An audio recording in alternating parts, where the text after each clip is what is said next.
മധ്യസ്ഥനായി നിന്നെ അംഗീകരിക്കുകയും ചെയ്തിരിക്കുന്ന ഈ ദാസനിൽ സ്വതന്ത്ര നടപടികളാകുന്ന മധുരപരിമള വീശുവാൻ നീ ഇവരെ യോഗ്യരാക്കണമേ.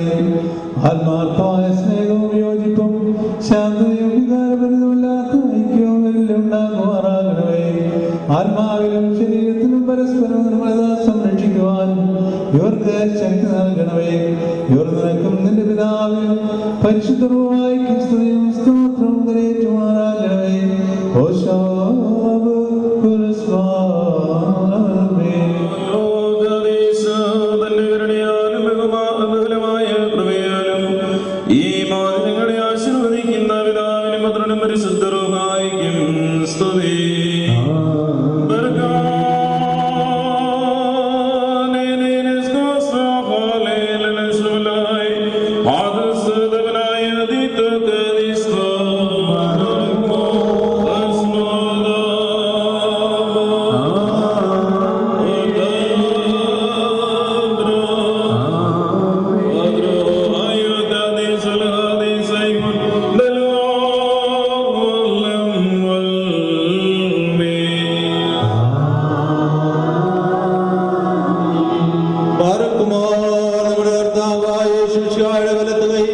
കരുണയോടെ നിങ്ങളിലേക്ക് നീട്ടപ്പെടുകയും നിന്റെ വിവാഹ നിശ്ചയത്തിനുള്ള ഈ മോതിരത്തോടുകൂടി അവിടുത്തെ കൃപയും അനുഗ്രഹവും നിനക്ക് ലഭിക്കുകയും ചെയ്യുമാറാകട്ടെ. കൃപ നിറഞ്ഞതും അനുഗ്രഹപ്രദമായ ഈ വലത്തുകൈ ആയുഷ്കാലം മുഴുവൻ നിന്നോടുകൂടെ ഉണ്ടായിരുന്നതിനെ കാത്തുകൊള്ളുകയും ചെയ്യുമാറാകട്ടെ. പാർക്കുമോ നിശ്ചയത്തിനുള്ള ഈ മോതിരത്തെ നീ പ്രാപിക്കുകയും ചെയ്യുമാറാകട്ടെ. ആത്മശരീരങ്ങളുടെ ശക്തതയോടും ഹൃദയ സന്തോഷത്തോടും കൂടെ പിതാവിനും പുത്രനും പരിശുദ്ധ റൂഹായിക്കും നീ സ്തുതി കരയേറ്റുകയും ചെയ്യുമാറാകട്ടെ.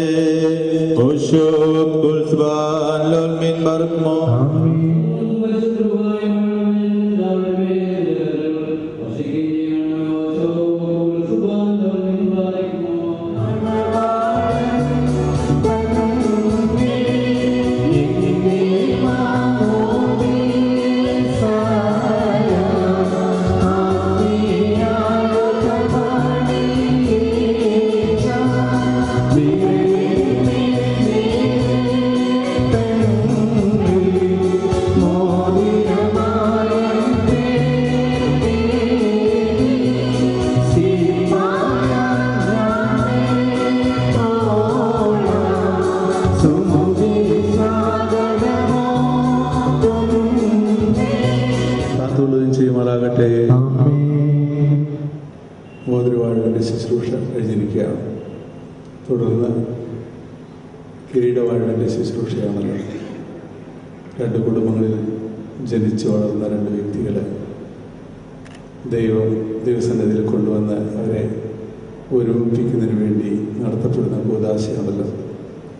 പരിശുദ്ധ കൂദാശയിലൂടെ സ്വാഭാവികമായിട്ടുള്ളതായ മാനുഷികമായ ബന്ധങ്ങളിൽ നിന്ന് വ്യത്യസ്തമായി പരിശുദ്ധ കൂദാശയിലൂടെ അവരെ ശുദ്ധീകരിച്ച് ദൈവത്തിൻ്റെ നിയോഗമനുസരിച്ച് മുൻ നിശ്ചയമനുസരിച്ച് അവരെ ഒന്നിപ്പിക്കുന്നതിന് വേണ്ടിയുള്ള ക്രമീകരണമാണ്. ആദാമിനെയും ഹവ്വായെയും ദൈവം സൃഷ്ടിക്കുമ്പോൾ നമുക്ക് കാണാൻ കഴിയും. ആദാമിൻ്റെ വാരിയിൽ നിന്നും ഹവ്വായെ സൃഷ്ടിച്ചു. അത് ഒരിക്കലും പിരിയാത്തതായ ഒരു വലിയ ബന്ധത്തെയാണ് ഇവിടെ കുറിക്കുന്നത്. അറിഞ്ഞോ അറിയാതെയോ ആന്തരികമായിരിക്കുന്ന പ്രേരണയിൽ നിന്ന് ആദാം പറഞ്ഞു, ഇതെൻ്റെ അസ്ഥിയിൽ നിന്നുള്ള അസ്ഥിയും എൻ്റെ മാംസത്തിൽ നിന്നുള്ള മാംസവുമാണെന്ന് ഹവ്വായെ കണ്ടപ്പോൾ പറഞ്ഞു. പക്ഷെ അതേ ആദാം തന്നെ ഹവ്വായെക്കുറിച്ച് വീണ്ടും പറയുന്നത്, തന്നോടുകൂടി ആയിരിക്കാൻ തന്ന സ്ത്രീ എന്നെ വഞ്ചിച്ചു, ഞാനത് തിന്നുപോയി എന്നാണ് പറഞ്ഞത്. അപ്പോൾ ആദ്യം ദൈവത്തിൻ്റെ സാന്നിധ്യം അവിടെ ഉണ്ടായിരുന്നു. രണ്ടാമത്തെ പ്രാവശ്യം ദൈവ സാന്നിധ്യം നഷ്ടപ്പെട്ട നിമിഷങ്ങളിലാണ് ഇങ്ങനെ പറയേണ്ടി വരുന്നതായിട്ട് നമ്മൾ കാണുന്നത്. ദൈവത്തിൻ്റെ കാലൊച്ച കേട്ട് സന്തോഷിച്ചതായ ആദാമും ഹവ്വായും അവർ ആഹ്ലാദഭരിതരായി ഒരു ബാലികബാലന്മാരെ പോലെ ആ സ്വർഗീയ പിതാവിൻ്റെ കരങ്ങളിൽ പിടിച്ച് ആ തോട്ടത്തിലൂടെ യാത്ര ചെയ്യുന്നതായി നമുക്ക് മനസ്സിലെങ്ങനെ ചിന്തിക്കാൻ കഴിയും. വിളിക്കപ്പെട്ടവരാണ് ഇവരിരുവരും. രണ്ട് വ്യക്തികളെ ദൈവം ഒന്നിപ്പിക്കുകയാണ്.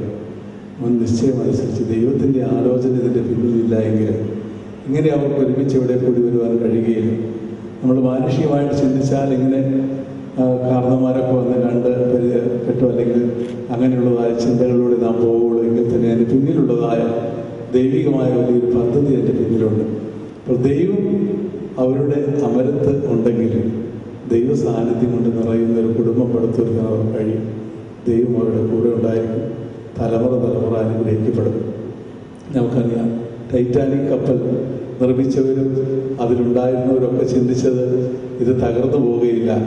കാരണം അത്രമാത്രം വളരെ ശക്തമായ രീതിയിൽ അനേക വർഷങ്ങൾ കൊണ്ട് അത് കെട്ടിപ്പടുത്തുയർത്തിയതായ വലിയ ഒരു നൗകയാണ്. പക്ഷെ അങ്ങനെ ചിന്തിച്ചു. പക്ഷെ അവരുടെ പ്രതീക്ഷയ്ക്കപ്പുറമായി അത് മഞ്ഞുകട്ടയിലിടിച്ച് തകർന്നു പോകുന്നതായിട്ട് നാം കാണുകയാണ്. വലിയ സുരക്ഷിതത്വമാണ് അവരുടെ മനസ്സിൽ ചിന്തിച്ചത്.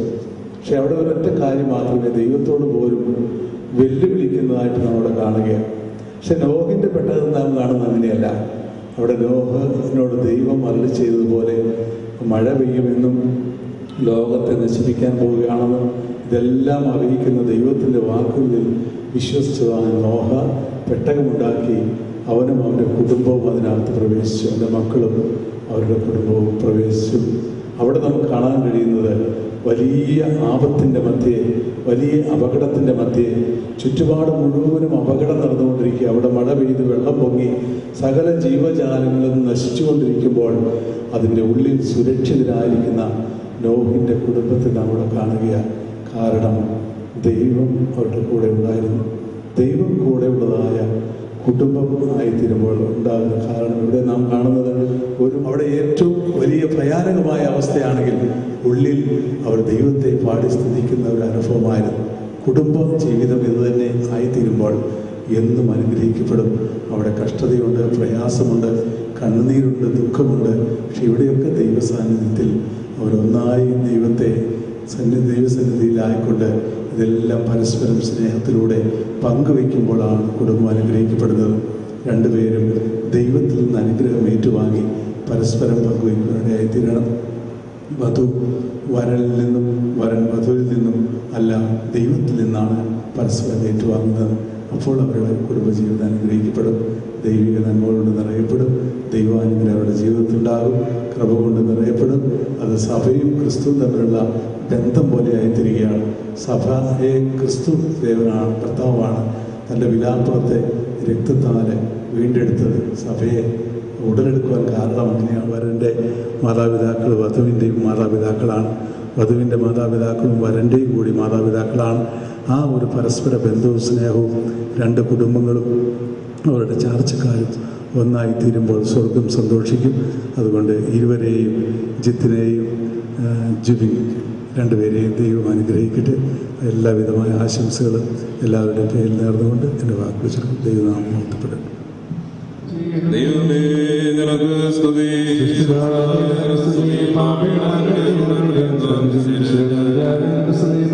സ്വർഗ്ഗസ്ഥനായ ഞങ്ങളുടെ പിതാവേ,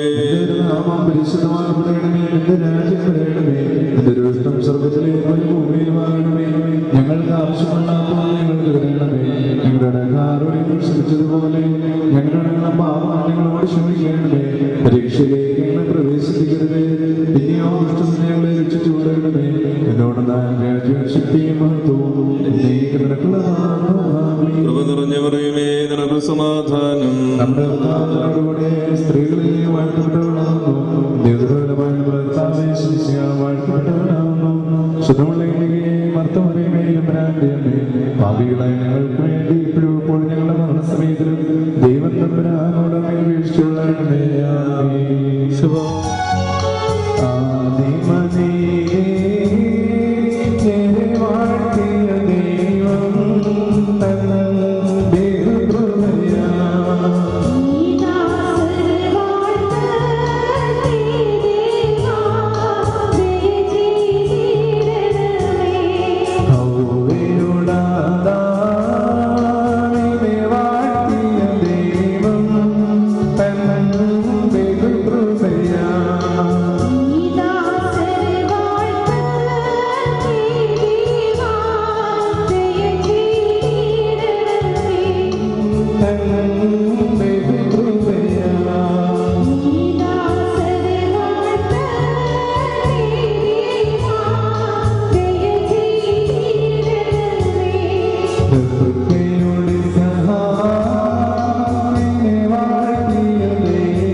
തന്റെ ബഹുലമായ കരുണ നിമിത്തം ഞങ്ങളെല്ലാവരുടെ മേൽ ദയ തോന്നി തിരുസന്നിധിയിലേക്ക് ഞങ്ങളെ തിരികെ വരുത്തുകയും തന്നിൽ നിന്ന് അന്യമായി പോയിരുന്ന ഞങ്ങളുടെ പ്രകൃതത്തെ സ്നേഹപൂർവ്വം തന്നോട് സമീപിക്കുകയും ചെയ്ത മഹോന്നതനും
എന്തെന്നാൽ മിശിഹാ സഭയുടെ നിലയിൽ ശരീരത്തിന്റെ രക്ഷിതാവുമാവുന്ന പ്രകാരം ഭർത്താവ് ഭാര്യയുടെ നിലയാകുന്നു.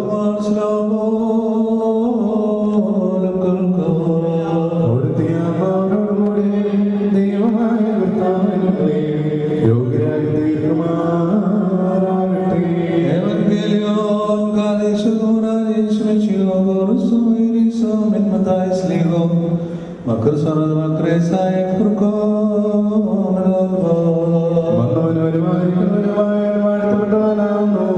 നമ്മുടെ രക്ഷക്കാരെ തന്നെ സ്തുതികളും നാം എല്ലാവരുടെ മേലെ തന്നെ അനുഗ്രഹങ്ങളും എന്നേ ഉണ്ടായിരിക്കട്ടെ.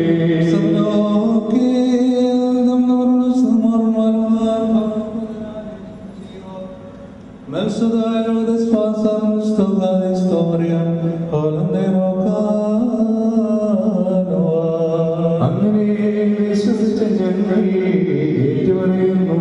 ഈ വചനങ്ങൾ സംസാരിച്ചു കഴിഞ്ഞ ശേഷം യേശു ഗലീലായിൽ നിന്ന് യാത്ര പുറപ്പെട്ടു. യോർദാന്റെ മറുകരയിൽ യഹൂദിന്റെ അതിർത്തിയിലെത്തി. ജനസമൂഹങ്ങൾ അദ്ദേഹത്തെ അനുഗ്രഹിക്കുകയും അവിടെ വെച്ച് അവരെ സുഖപ്പെടുത്തുകയും ചെയ്തു. അനന്തരം പരീക്ഷാർത്ഥം വേശ്യന്മാരെടുത്ത് ചെന്ന് ഏതൊരു കാരണത്താലെങ്കിലും ഒരുത്തന് തന്റെ ഭാര്യയെ പിരിച്ചുവിടുവാൻ ന്യായമുണ്ടോ എന്ന് ചോദിച്ചു. അദ്ദേഹം അവരോട് ഉത്തരം പറഞ്ഞു, ആദിയിൽ സൃഷ്ടികർത്താവ് ആണും പെണ്ണുമായ മനുഷ്യരെ സൃഷ്ടിച്ചു എന്നും ആയതുകൊണ്ട് പുരുഷൻ തന്റെ പിതാവിനെയും മാതാവിനെയും വിട്ട് ഭാര്യയോട് ചേർത്തിരിക്കുകയും അവരിരുവരും ഒരു ശരീരമായി തീരുകയും ചെയ്യുമെന്നോട് പറഞ്ഞു എന്ന് നിങ്ങൾ വായിച്ചിട്ടില്ലയോ?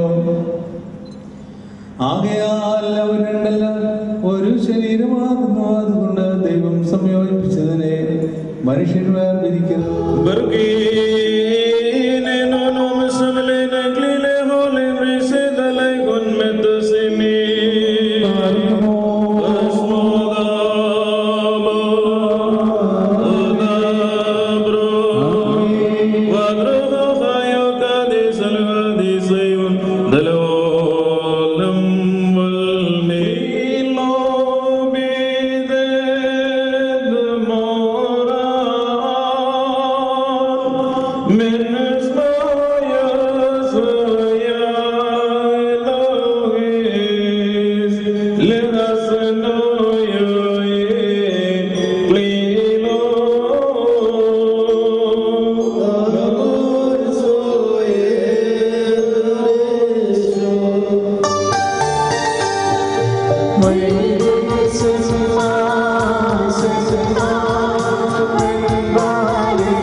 അക്ഷയമായ അലങ്കാരങ്ങളാൽ അലങ്കരിക്കുകയും ശത്രുവിന്റെ ശക്തിക്കുമെതിരായി അജയമായ ആയുധം ധരിപ്പിക്കുകയും ചെയ്യുമാറാകട്ടെ.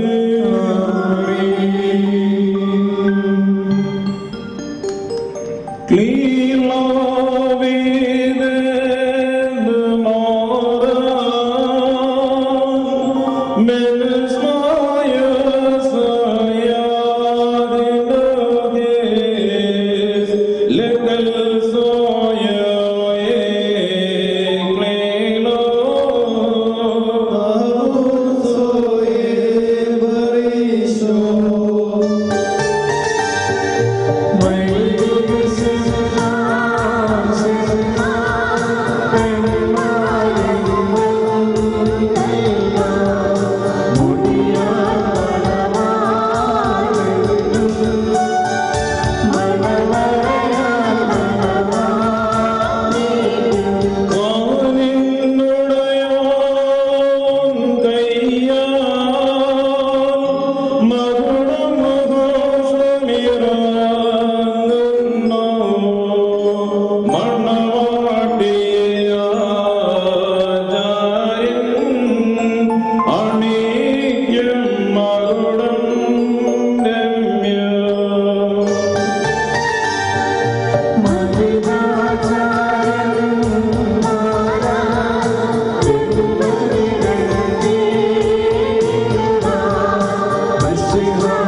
ദൈവകർത്താവ് നീതിയും കീഴും വർഷങ്ങൾ അലങ്കാരങ്ങൾ ദൈവകർത്താവ് ധരിപ്പിക്കട്ടെ പിതാവിന്റെ പുത്രനും പരിശുദ്ധനുമായിരിക്കും സ്തുതി